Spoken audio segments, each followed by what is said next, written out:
Normalerweise würde ich immer sagen, etwas Gesundes natürlich. Köche haben wir 150 im Einsatz am Spieltag. Rote Bratwurst, beste Wahl. Wenn mal was anderes, vielleicht Leberkässemmel oder so. Schaut ungefähr 30.000 Liter Bier an einem Spieltag aus.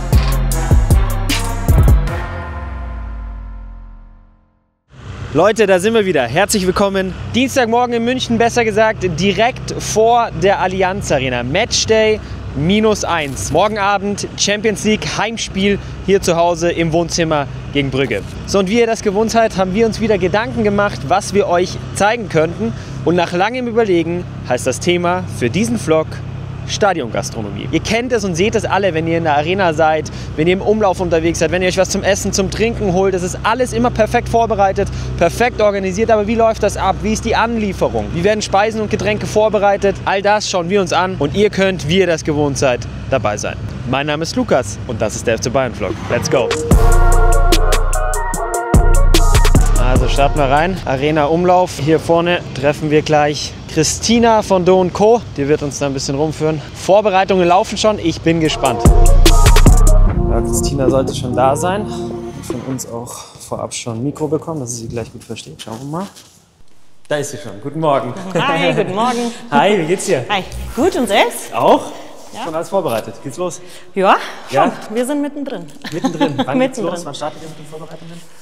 Tatsächlich schon ein bisschen früher. Also klar, jetzt heute Matchday -1 ist so der Haupttag, aber starten tatsächlich schon Wochen im Voraus mit Vorbereitung, mit Menü schreiben, Personal akquirieren und allem drum und dran. Okay, perfekt. Wo starten wir? Da schauen wir uns an. Ich würde sagen, wir schauen einmal zuerst in die Hauptküche, Ja. was die Küche gerade eben für den VIP-Bereich so vorbereitet, und dann machen wir den Public weiter und dann schauen wir uns den Rest noch an.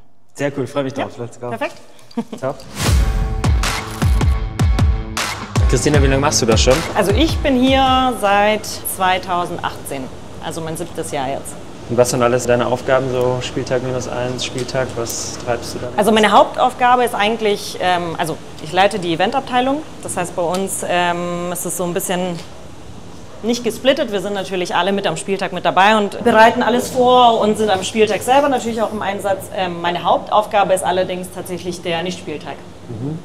Also Auch in der Arena aber? Ja, genau. Okay. Also man kann ja die Arena anmieten, kann hier Veranstaltungen machen, Konferenzen, Geburtstage, alles was man möchte. Natürlich immer dann, wenn kein Spieltag ist. Genau, und da verwalten wir die Räumlichkeiten, kümmern uns, dass die Gäste alles haben, was sie brauchen, dass die Gäste auch was zu essen haben, dass sie ein Rahmenprogramm haben, solche Geschichten. Wir sind schon auf Ebene 4 jetzt. Das ist auch schon Lounge-Bereich, oder Christina? Genau, das ist unser größter VIP-Bereich.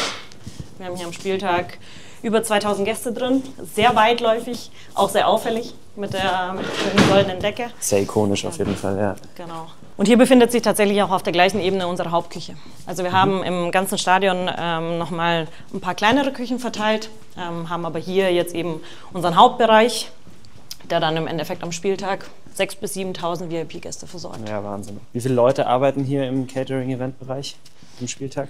Am Spieltag sind wir im VIP, gerade was Service und so weiter angeht, um die 650 Servicekräfte. Plus da kommen natürlich noch die Festangestellten hinzu. Köche haben wir so rund 150 im Einsatz am Spieltag. Also alles in allem, auch mit Public und so weiter, sind wir tatsächlich um die 1000 Mitarbeiter. Ja, Wahnsinn. Schon was los, gell? Definitiv, ja. Die brauchst du aber auch bei der Menge an Menschen. Das dürft ihr natürlich auch Oh, sehr gut. für die Hygiene mal was anziehen. Genau, einmal über den Kopf ziehen, bitte. Ja, und dann schauen wir mal, was die Kollegen hier so machen. Hi, guten Morgen. Ich bin der Lukas. Hallo, Rumbau. Hallo, grüß dich. Servus. Und wie läuft's? Sehr gut. Wir sind mitten in der Produktion, im Endstadium. Wir sind natürlich schon seit 3 Tagen ungefähr in der Produktion. Wir fangen immer ziemlich mit Pre-Cut-Sachen an, mit Gemüseschneiden die ersten Tage. Und dann wird halt langsam alles gekocht, gefinisht. Und ja, mittlerweile wir haben 6.400 Gäste, VIPs im Haus fürs Spiel, 14 Tonnen Lebensmittel am Verarbeiten und Rohware, die dann verkocht wird. Wir haben ja sehr viele Bereiche, geht ja bis in die Kabine, für die Spieler, bis für Presse, Medienleute und so weiter. Die kriegen ja auch alle Essen, Sicherheitsdienst und so weiter. Wie sind die Prozesse? Du hast den Gesamtüberblick und hast dann ein paar Leute. Ja, ich bin Küchenchef mit einem Kollegen zusammen. Wir machen das zu dritt mittlerweile. Jeder hat so seine Bereiche. Wir sind jetzt gerade hier, also das ist unser Pre-Cut-Raum. Da sind wir natürlich die letzten Tage schon fertig. Jetzt wird geplatet und hier drüben, wenn wir uns umdrehen, sind wir gerade am Vorbereiten an der letzten Vorspeise. Das ist immer so unser Lachs-Fisch-Vorspeise. Da haben wir heute eine schöne Zitronen-Pfeffercreme mit einem gebeizten Lachs. Gibt es immer die gleichen Speisen oder wechselt das? Nein, wir wechseln das durch. Wir haben immer 6 Vorspeisen, wir haben immer 3, 4 Hauptgänge, je nach Bereich.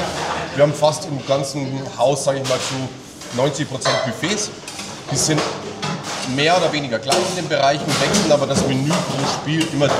Je nachdem an den Gegner angepasst, wie gesagt, wenn es englische Gegner gibt, gibt es immer ein bisschen Lachsbar an der Special-Station. Wenn wir spanische Gegner haben, gibt es immer Tapas oder solche Sachen. Dass du dir das dann ausdenken? Wir sind zu dritt, zu viert, machen uns vorher Überlegungen natürlich, was können wir machen, was haben wir schon gemacht, wir müssen das Fleisch anpassen, wir müssen natürlich auch vorkaufen, wir brauchen meistens roundabout fast eine Tonne an Fleisch, ob das Rinderfilet, Roastbeef. Also da muss man ja auch bei den Lieferanten schon früh anfragen, um immer eine Tonne Fleisch in der Qualität zu bekommen, die wir haben wollen. Hier dann in die Tagesproduktion, da sind wir jetzt auch. Wir haben nebenbei Events, wird gerade mit Veranstaltungen nebenbei produziert. Neben dem ganzen Spieltag haben wir am Donnerstag dann nochmal 250 und 100 Leute. Ja, wir haben tatsächlich die Arena 360 Tage geöffnet. Ja. Und da sind auch im Normalfall auch jeden Tag fast kleine Events. Sachen groß. Von der Weißwurst bis zum Gala-Menü ist alles dabei. Ja. Sehr gut. Gehen wir hier weiter, hier wird produziert. Wie gesagt, hier haben wir schon aufgeteilt, unsere kleinen Logen, Gemüse, die wird jetzt gerade verpackt worden, wird jetzt beschriftet, wird dann direkt in die Küchen oben verfahren. Was ist die größte Herausforderung? Die größte Herausforderung, dass das Essen heiß ist und pünktlich am Gast ist. Ja. Das ist die größte Herausforderung, wirklich am Spieltag. Timings. Timings. Es ist nicht so wie in anderen Business, da kann man sagen, okay, das machen wir morgen fertig, weil morgen Gast ist heute da, nicht morgen. Ja. Von daher haben wir natürlich immer ein bisschen Pressure und ein bisschen Zeitdruck, dass es auf den Punkt fertig ist. Und hier sind wir in der warmen Küche, wir kochen gerade die Pasta. Immer frühestens einen Tag vor Spieltag kochen wir vor, machen dann Bausätze für die Pastastationen. Das heißt, es ist immer genau abgemessen, die Anzahl an Kilos an Nudeln pro Pfanne mit Soße. Ja, und hier sind die Jungs schon am Vorbereiten, noch für den Rest. Auch ja, die richtig was los, gell? Das Louis hier gerade vorbereitet, ein veganes Curry für die Kabine. Die haben immer ein bisschen extra Wünsche, da braucht man viel glutenfrei teilweise oder ohne Schwein. Oder vegane Gerichte. Das wird jetzt speziell heute nochmal vorbereitet, sodass dann nach dem Spiel unsere Spieler auch happy sind. Wie läuft da die Absprache? Seid ihr da mit dem Ernährungsberater, mit dem Team im Austausch? Sind wir im Team im Austausch, der bestellt Food bei uns, was er auch will, aus dem Programm, was wir fest haben und eben separate Sachen, die er braucht. Die Küche war eigentlich mal für 4.500 Gäste ausgelegt. Vor 20 Jahren, wie sie gebaut wurde. Jetzt sind wir bei 6,5 VIPs plus obendrauf noch Nebengeräusche. Da ist einfach alles zu eng geworden. Dann haben wir hier noch einen Kühlschrank für, also Vorschneideraum für Fisch und Fleisch. Dann noch ein extra Kühlhaus hier ums Eck. Somit haben wir das alles ein bisschen entzerrt und haben einfach die Lagerfläche erweitert, was auch dringend nötig ist. Vielen Dank für den Einblick. Gerne. Dann Gutes Kochen noch. Ebenso. Merci. Bis dann. Danke dir. Ciao, ciao.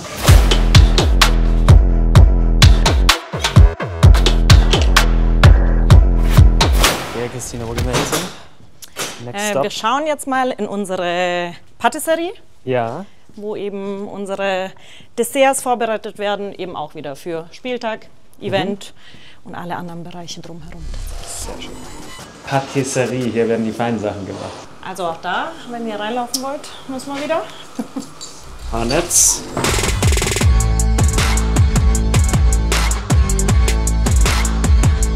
Hier sind wir in der Patisserie, das heißt, wir machen hier alle Desserts, die es im Haus gibt, sowohl im Fan-Treff als auch im VIP-Bereich, überall, wo es eben Desserts und was Süßes gibt. Ist ein kleiner Bereich, kam auch tatsächlich erst im Nachgang dazu, aber ja, die Kollegen sind hier gefühlt 24/7 im Einsatz, jeden Tag und machen im Endeffekt das Gleiche wie auch in der Küche, das heißt für die ganzen VIP-Bereiche, alles was irgendwie damit dazugehört, die bereiten alles vor, man sieht es auch hier schon mal. Es riecht schon so gut, finde ich. Ja, Schokolade. tatsächlich, ja. Ja, können wir mal schauen. Ich weiß nicht, was die Yeşim füllt gerade einen Mousse, glaube ich, ab. Ja. Oder? Wie viele Desserts machst du so, Yeşim? Also wir haben jetzt für das Fußballspiel Mit dem Warmdessert knappe 17.000. 17.000 Desserts. Genau, also auch da gibt es natürlich am Spieltag auch immer eine kleine Auswahl im Endeffekt. Und wird dann eben auch, also es gibt so ein paar Klassiker, ein paar passen wir auch an die Gegner wiederum an, eben auch wie mit den salzigen Speisen. The next stop Kiosk. Genau. Wir bekommen jetzt eben unsere ganzen Mehrwegbecher für den öffentlichen Bereich angeliefert und treffen jetzt auch nochmal Michi. So, bevor es hier mit der Gastro weitergeht, gönne ich mir einmal diesen Blick, Leute. Daran kann man sich einfach nicht satt sehen. Unser wunderschönes Wohnzimmer. Schaut her, wie schön die Sonne da reinfällt aufs Bayern-Logo. Ist doch traumhaft. Da kriegt man richtig Bock auf morgen. So, einmal kurz einsaugen. Arena Flair genießen. Und dann machen wir weiter mit der Kiosk-Besichtigung.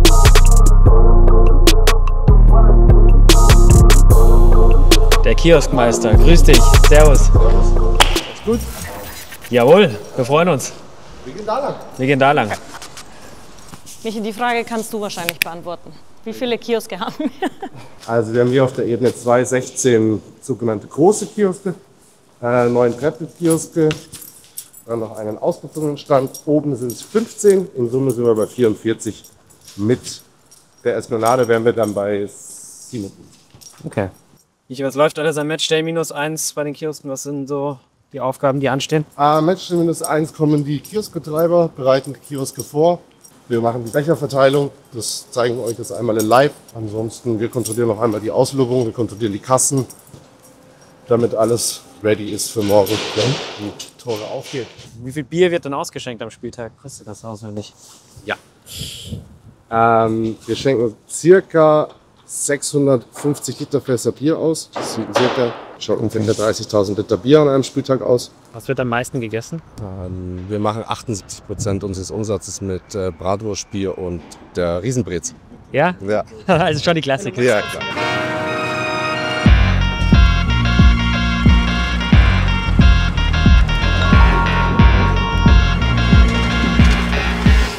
So, jetzt kommen die ganzen Becher an. Schön. Bayern-Beutel. Werden jetzt gleich in den Kioskständen verteilt. Domenico lädt aus. Auch klar ist natürlich nur ein Bruchteil von dem, was wirklich dann am Ende verteilt wird. Ihr habt es gerade gehört, was alles ausgeschüttet wird. Unglaublich viel Bier, das hier am Spieltag immer über den Tresen geht. Es muss natürlich irgendwo abgefüllt werden. Wie viel sind es pro Kiosk? Unterschiedlich. Es ist immer nach Standort des Kioskes, also nach Mitarbeiteranzahl. Also es sind im Schnitt so 1 bis 1,5 Paletten Gesamtware an Bechern, die in den Kiosk verteilt werden. Okay. Den Weg schauen wir uns jetzt mal an. Schauen wir uns an.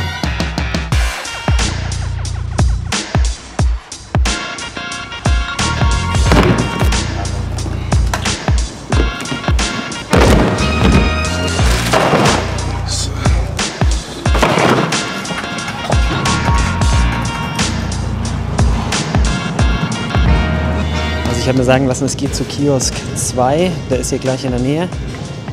Becher abliefern, ein bisschen vorbereiten.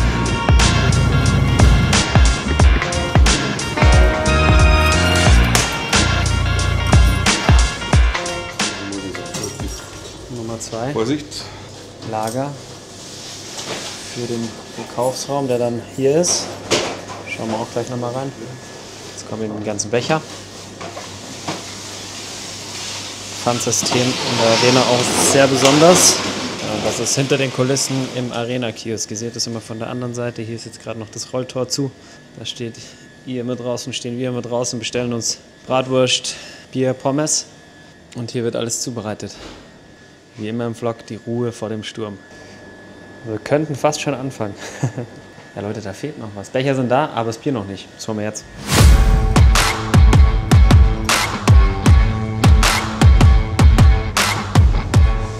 Alles gelagert. Fässern und Flaschen. Habt ihr vorher gehört, einiges, was da ausgeschenkt wird. Deswegen natürlich auch entsprechend viel Vorrat hier unten.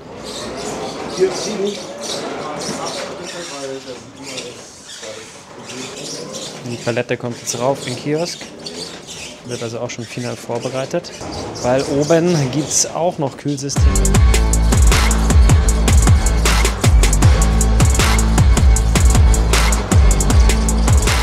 Fässer angeliefert und die kommen dann von hier nach drinnen, händisch, oder? Werden reingetragen? Händisch, ja. Okay. So mit so Sackkarren, Ja. wo 2 Fässer übereinander passen, werden die dann ins Kühlhaus verfahren. Perfekt. Okay, Christina. Vorbereitungen fast abgeschlossen. Bier ist da, Becher sind da. Geht noch ein bisschen weiter natürlich für euch. Und was steht noch morgen auf dem Programm? Genau, also morgen die letzten Vorbereitungen. Das heißt, wir machen die Tische ready, wir machen in der Küche nochmal alles final. Die Public-Abteilung prüft die Kioske, schaut, dass alles steht und dann sind wir ready. Perfekt, da freuen wir uns drauf. Christina, schon mal vielen Dank. Gerne, gerne. Ich verabschiede mich hier, dann sehen wir uns morgen, oder? Sehen wir uns morgen. Super, ciao, ciao. Ciao. Danke dir. Alright, das war der erste Teil. Morgen geht es weiter am Spieltag. Hier hinter mir seht ihr es. Wird auch schon für die TV-Übertragung aufgebaut. Also echt immer ganz interessant, wenn man einen Tag vorher hier an der Arena ist, sich hier ein bisschen umschaut. Überall Gewusel, überall Vorbereitung auf den Spieltag, auf den großen Abend. Ich freue mich extrem drauf und dann schauen wir mal, ob alles läuft, wie geplant und vorbereitet. So Leute, weiter geht's. Vlog Teil 2, Matchday. Ich bin wieder an der Arena. Wetter heute ein bisschen schlechter, soll uns aber nicht aufhalten. Wir treffen uns gleich wieder mit Christina und dann geht's weiter mit den Vorbereitungen. Gut, heute ist Spieltag. Heute steht einiges an. Matchday, der Scheppertz. Genau. Nee, also für uns ist natürlich jetzt zu Beginn, bevor wir öffnen, bevor die Stadionöffnung, ist natürlich das meiste, was zu tun ist. Das heißt, wir machen alles fertig. Die Speisen müssen alle an ihren Plätzen sein, die Servicekräfte müssen an allen ihren Plätzen sein. Die kommen jetzt auch alle nach und nach eigentlich rein. Ja, mit Stadionöffnung sollten wir stehen. Stadionöffnung ist um 18 Uhr. Offiziell eigentlich 19 Uhr, aber ja, 18:45 Uhr gehen theoretisch die Tore schon auf. Genau, und ab da beginnen für uns im Endeffekt die 2 Stunden, wo am meisten Action ist. Tatsächlich. Vorm Spiel. Genau. Und hier riecht schon gut nach Brezen. Genau. Brezen-Backstube für alle Kioske, oder was ist hier genau? Richtig, wir backen hier im Haus alle unsere Brezen auf. Wir haben 2 Arten, also wir haben die normale Bäckerbreze, wir haben die Käsebreze, alles in der 5er-Größe, also klassisch die Wiesengröße. Die backen wir hier bei uns in der Stube am Spieltag frisch auf und das würde ich euch jetzt einmal zeigen. Riecht schon hervorragend, kann ich schon mal sagen.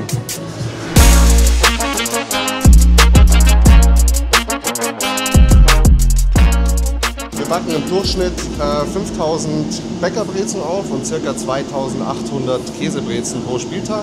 Die werden jetzt hier gebacken und dann bringt ihr sie hoch, oder wie läuft das ab? Genau, die werden hier gebacken, dann werden sie 25 Stück in Kisten verpackt und werden dann in die Kioske gebracht. Ich glaube, ich kann jetzt schon sagen, das ist der Vlog, bei dem ich bei den Dreharbeiten definitiv immer am meisten Hunger hatte. Und man hört es im Hintergrund, es läuft schon All I Want for Christmas. Sehr speziell, so kalt ist es noch gar nicht. So, Roman bringt auch noch mal einen ganzen Wagen mit Käsebrezen, schaut es euch an. Ganz frisch gebacken, der Geruch ist Wahnsinn. Bisschen Brezenduft noch in der Nase und jetzt geht's an die Final Destination von der Brezen, nämlich nochmal in den Kiosk. Da wird auch hergerichtet. Wir treffen gleich Markus, einen der Kioskbetreiber, der zeigt uns drin mal ein bisschen die Abläufe und nimmt uns damit hinter die Kulissen. Dann geht's hier in den Innenraum. Ich hoffe, ich bin schon richtig hier. In der Nummer 7 der Markus unterwegs sein. Markus, Ja. grüß dich, da bist du, servus. Erzähl mal, Genau. was treibst du heute den ganzen Tag? Wir bereiten erstmal die Kassen vorne vor, da hat alles seinen Platz. Jeder hat seine Position, dass alles hergerichtet ist für den Kassenablauf. Der Schrank wird vorbereitet, Becher aufgebaut, Becher gezählt, Ware gezählt. Hier haben wir schon Leberkäse drinnen, der wird jetzt erstmal auf 100 Grad aufgebacken und später dann aller Menüs frisch aufgeschnitten und dem Kunden quasi in die Wärmebrücke gelegt. Hier sind unsere Würstel drin, Hotcast, Kühlhaus. Schrank wird jetzt eben in der zweiten Runde dann gemacht und dann fangen wir an, die Küche vorzubereiten. Wie lange geht es im Vorbereitungstag? Voreinlass so 3-4 Stunden ungefähr. 3-4 Stunden. Ja. Und alles routiniert, machst du alles alleine oder hast du ein Team? Nee, das Team kommt jetzt langsam. Ich fange jetzt ein bisschen an, verschaffe mir einen Überblick und dann kommen die so Step by Step dazu. Was ist das Go-To-Stadionessen? Was muss man unbedingt probieren, wenn man hier bei dir ist? Die rote Bratwurst natürlich. Bier und Bratwurst, ja. Ich glaube, alle Produkte, die wir anbieten, sind hervorragend, aber die rote Bratwurst ist schon das Beste, was Klassiker. man zum Fußball, glaube ich, haben kann. Ja, wunderbar. Danke dir für die Ja, Einführung. Wir schauen gerne. noch ein bisschen in die Schultern.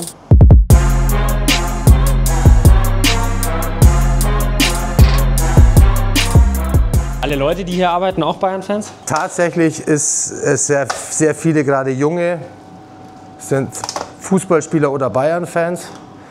Und du merkst auch ganz klar die Bereitschaft, umso spannender der Wettbewerb wird und umso hochkarätiger die Mannschaften werden, umso mehr wollen die Mitarbeiter arbeiten. Ja. Es ist halt schon, hier kommen alle Mannschaften der Welt an, Ja. irgendwann mal, ja, im Laufe der Zeit. Und das ist für jeden Fußballfan ein Highlight, wenn so eine Mannschaft hier aufläuft. Und für mich als Bayern-Fan ist es natürlich jedes Mal ein Highlight. Gewöhnt man sich irgendwann dran, hier zu arbeiten? Nee, jeder Spieltag ist anders, jedes Wetter ist anders, jedes Gästeklientel ist anders. Zum Beispiel als Salzburg mal da war, die Österreicher sind anscheinend sehr große Fans von Käsekreiner. Ich hätte noch nie in meinem Leben so viel Käsekreiner verkauft in kurzer Zeit, wie als Salzburg hier war. Das ist immer individuell. Natürlich ist es immer irgendwo ein trainierter Ablauf irgendwann, eine gewisse Routine, aber es sind 75.000 Menschen und jeder Spieltag ist eine Herausforderung, definitiv. Und so schaut es von außen aus. Das, was uns Markus gerade drin gezeigt hat, hier seht ihr es nochmal.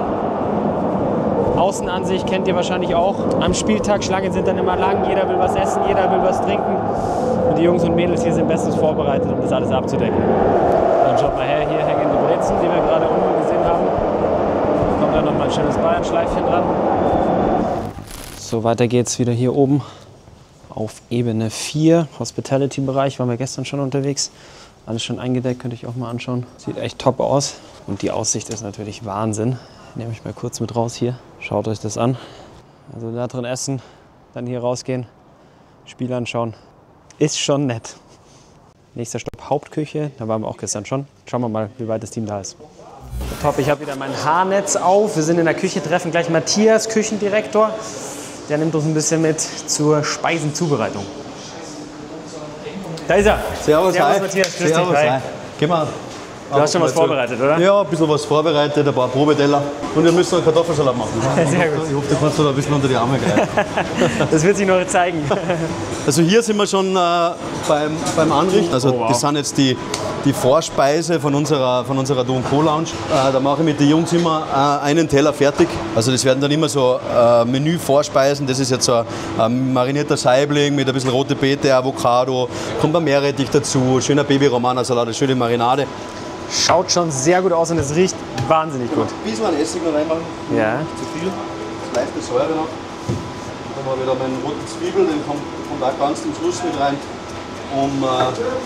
dass das einfach schön frisch ist und dass der Zwiebel schön knackig bleibt. Alles am Spieltag selber nochmal frisch gemacht. Ja. Ja. Jetzt probieren wir. Genau. Immer gut erwischt. Perfekt. Sehr gut. Sehr gut. Nächster Programmpunkt. Briefing mit allen Kioskbetreibern, mit Michi, den kennt ihr schon. Sind schon alle da, schon ein bisschen was los. Michi macht nochmal die letzten Checks. Alles einmal vorbereiten. Und schauen wir mal, was er gleich zu erzählen hat. Stimmung ist auf jeden Fall sensationell hier bei der Crew. Sehr auffällig. Dann starten wir mit dem heutigen Spieltag. FC Bayern gegen Club Brügge, Champions League. Ich glaube, vom Ergebnis her wird es relativ deutlich werden. Speisenausgabe, Temperaturkontrollen ist klar. Wir werden wie gewohnt eine Stunde nach Stadionöffnung kommen. Wir werden den kurz vor der Halbzeit, den Check werden wir auslassen, weil der funktioniert wunderbar. Wir konzentrieren uns ein bisschen auf hinten raus, also nach dem Spiel. Da bitte noch mal ein kleiner Reminder, schaut, dass ihr nach dem Spiel genauso drauf achtet und den Fokus genauso drauf legt, auf die Temperaturen der Speisen wie vor dem Spiel und in der Halbzeit. Briefing ist rum. Nächster Punkt auf der Agenda wird jetzt sehr spannend. Es gibt nämlich tatsächlich heute ein Wurst-Tasting. Bratwurst-Tasting in der Allianz Arena. Es soll eine neue weiße Bratwurst geben. Die kommt dann in ein paar Spieltagen auf den Teller, wenn es soweit ist, wenn die alten Bestände leer sind. Und heute hier wird exklusiv probiert, ob es die Wurst werden soll. Und das Gute ist, die darf ich auch probieren.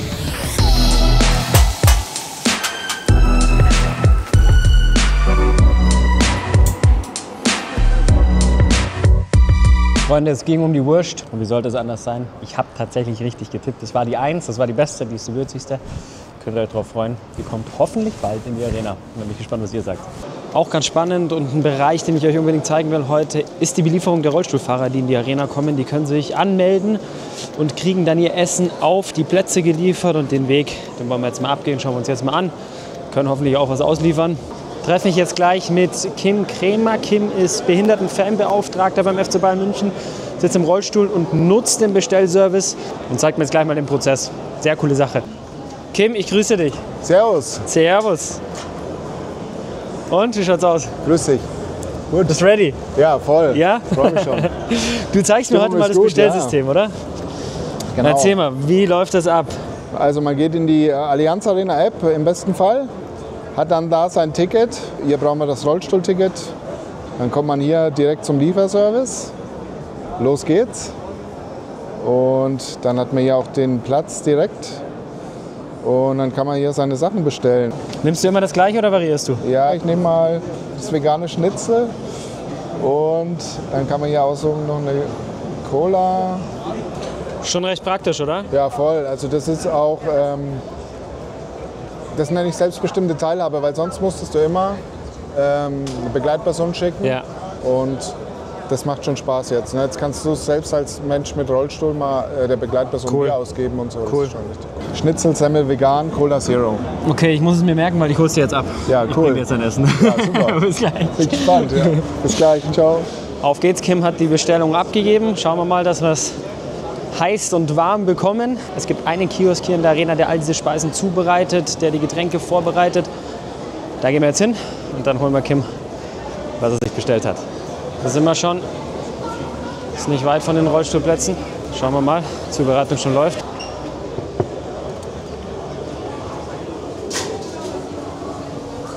Zur Bestellung ist bei euch angekommen? Genau. Okay, und wie geht's weiter?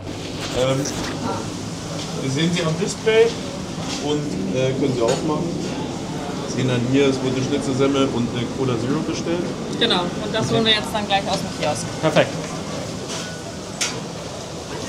Schnitzelsemmel einmal. Es muss frisch und warm sein, habe ich versprochen. Genau. Und die Cola, Yes. das nehmen wir dann mit. Sollen wir das wieder so? Ja. Und was wir machen ist, ich zahle nochmal einen Deckel drauf. Wenn es mehrere Getränke sind, stapeln wir eigentlich nicht auf. Essen wird dann schön eingepackt. Je nach Wetterlage haben wir dann auch noch mal. Warmhalteboxen, das ist ja verrückt. Genau. Okay. Aber Crazy. ich glaube jetzt mit einer Bestellung Ich kriegen wir renne. es gut hin. Glaube ich auch. Genau. Das Wichtigste ist eigentlich, dass dann die Bestellung auf wird geliefert gedrückt, damit der Kunde dann weiß, Das dass kriegt es der dann- Kim dann auf dem Display, dass er weiß, Genau. okay, jetzt kommt jetzt, alles klar. Genau. Und dann gehen Super, wir jetzt dann freut er eigentlich sich. los. Sehr schön. Ich hoffe, Kim hat schon Hunger. Wir sind schon fast da, ich sehe ihn schon. Und Versprechen muss gehalten werden, es muss warm ankommen. Was sagst du? Sehr gut. Lieferzeit in Ordnung? Ja, Lieferzeit in Ordnung. Okay. Ich schätze 4 Minuten. Schau her, Vielen Dank. deine Sehr gut. Schnitzelsemmel. Dankeschön. Hi. Genau, den scannen wir dann natürlich. Perfekt. Und dann unser einziger Job dann vom Kunden ist dann, wir drücken, Bestellung geliefert. Kunde happy. Kunde Hoffentlich, wenn es schmeckt. Kunde happy und dann steht hier auch in der Regel zugestellt. Top. Ja. Perfekt. Alles erledigt. Sehr Es schön. muss nur noch schmecken, Kim. Ja. Aber bist du zuversichtlich, ja, oder? Ja, das schmeckt. Ist noch nichts los. Top. Sehr gut. Dankeschön, wunderbar, merci. Kim, lass dir schmecken. Wenn ich schon da bin, brauche ich aber jetzt auch noch eine sportliche Einschätzung von dir. Du siehst, glaube ich, fast jedes Bayern-Spiel. Ich bin, Was ja, glaubst du? heute Ja. muss ich tippen, weil wenn ich tippe, könnte Schlimmes passieren. Ja, ich bin optimistisch, also Aber du glaubst an Sieg, das ist Ja, wichtig. ja, auf jeden Fall. Lass es dir schmecken. ja, danke. Sehr coole Sache mit diesen Bestellungen, funktioniert echt top. Wir haben rechtzeitig geliefert, Kim ist zufrieden. Was man an der Stelle auch noch sagen muss, danke an Betano, unserem Partner, die uns hier unterstützen. Also es läuft echt top, so muss es sein. Freunde, es ist 20 Uhr, gut noch eine Stunde bis Spielbeginn, muss ein bisschen Labyrinth laufen. Hier ist schon einiges los. Jetzt habe ich aber gerade noch eine Wahnsinnsnachricht bekommen. Mr. Wembley, Arjen Robben ist im Stadion. Das heißt, wir machen einen kurzen sportlichen Exkurs. Ich gehe mal nach oben und schaue, dass ich Arjen finde. So Leute, da steht er schon. Arjen Robben ist in der Haus. Arjen, servus. Grüß dich. Servus. Alles klar? Ja gut, alles gut, danke. Warum bist du da in München? Nur fürs Spiel oder was machst du? Ja, einfach bei uns in Holland ist jetzt Herbstferien. Also ich bin mit der Sohnemann, der möchte mal wieder zu der Allianz Arena, habe gesagt, komm, wir gehen. Du schaust ja noch wahnsinnig viele Spiele an, das weiß ich sag's dir immer wieder. Was hast du aktuell für einen Eindruck von der Mannschaft? Wie sind die Jungs drauf? Einfach ein sehr guter Eindruck und ja, für mich im Moment, aber du weißt, die Saison ist noch sehr lange, aber für mich gehören die richtig zu Favoriten auch für das Endspiel hier Champions League. Gibt es Spieler, die dich überraschen, die besonders herausstechen? Ich glaube insgesamt als Mannschaft, glaube ich, funktioniert es sehr gut und dann hast du natürlich immer Ausnahmespieler, die den Unterschied machen können und ja, also ich glaube, das funktioniert gut. Eine ganz spezielle Frage. Okay. Was isst Arjen Robben am allerliebsten, wenn er im Stadion ist? Gar nicht so leicht. Nee, der ist nicht so leicht. Normalerweise würde ich immer sagen, etwas Gesundes natürlich. Und das Essen hier ist wieder wahnsinnig gut. Aber wenn mal was anderes, vielleicht Leberkässemmel oder sowas. Oder Bratwurst-Klassiker geht auch? Ja, das geht auch, ja. Okay, Arjen gesund natürlich. Ja, genau. Top. Vielen Dank, Arjen. Viel Spaß beim Spielen. Danke. Also jetzt wissen wir auch, was Arjen am liebsten isst, wenn er hier ist. War fast klar, dass es eigentlich gesund sein muss. Blick auf die Uhr sagt, Leute, in einer halben Stunde geht's los. Jetzt habe ich Bock auf Spiel. Erste Halbzeit läuft noch. Leute, das sieht richtig, richtig gut aus. Was für ein Tor von Lennart Kahl. Darauf muss ich echt erstmal klarkommen. 3-0 aktueller Stand. Geht noch ein bisschen. Ich bin schon wieder auf dem Weg. Geht weiter. Kiosk jetzt in der Halbzeit ist Hochkonjunktur. Und da wollen wir dabei sein. 5 Minuten noch auf der Uhr in Durchgang 1. So sieht es jetzt aus vom Kiosk. So, und jetzt schauen wir mal rein. Jetzt geht's an den Grill. Machst du alles nach Augenmaß? Ja, Logo. Ja? Die kommen ja schon warm raus, ne? Ja. Rote Bratwurst, beste Wahl. Das heißt, nochmal drehen, das ist nur eine Seite. Markus, wie oft und gerne grillst du noch privat? Ich grill sehr gerne privat. Der Vorteil ist, dass bei mir beim Grillen immer alles gleichzeitig fertig ist. Schon, gell? So schnell trinkt ihr nichts aus der Ruhe. Natürlich 22 Uhr ist natürlich spät zum Essen. Das heißt, bei der Champions League passiert eigentlich alles vor Spiel. Schon, oder? Ja. Aber Halbzeit schon auch nochmal Gas, oder? Das ist jetzt gar nicht. Also das ist gar nichts? 20% der Würste verkauft vor 21 Uhr, die letzten 10% jetzt. Die sind schon durch, oder? Was sagst du? Jo. Meine rote, jawohl. Danke dir.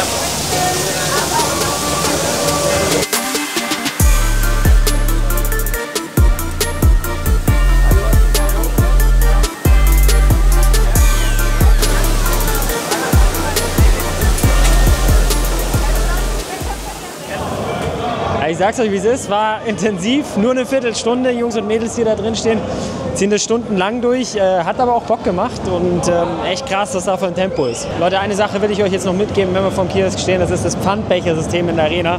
Das ist nämlich auch sehr speziell. Ich weiß nicht, ob ihr das alle wisst, deswegen gerne hier noch einmal. Wenn ihr fertig seid mit eurem Becher, dann habt ihr 2 Möglichkeiten. Entweder ihr gebt ihn wieder ab am Kiosk, kriegt 2 € zurück, völlig fair. Oder ihr nehmt den Becher und schmeißt ihn hier neben den Spendern in dieses Becherpfandsystem. Dann gehen die 2 € nämlich an den FC Bayern Hilfe und das Geld wird gespendet. Also auch eine sehr, sehr coole Sache. Tragt das gerne weiter. So, zu guter Letzt will ich jetzt auch noch mal was. Einmal Bratwurst rot und ein Bier, bitteschön. Ein Bier, bitte. Wunderbar, ich danke dir recht herzlich. Guten Appetit. Merci. So Leute, das war's. Das war der Vlog zur Stadiongastronomie. 2 sehr intensive Tage. Blick hinter die Kulissen, echt Wahnsinn, was die Teams hier leisten. Krass, damit es uns allen gut geht, wenn wir hier in die Arena kommen.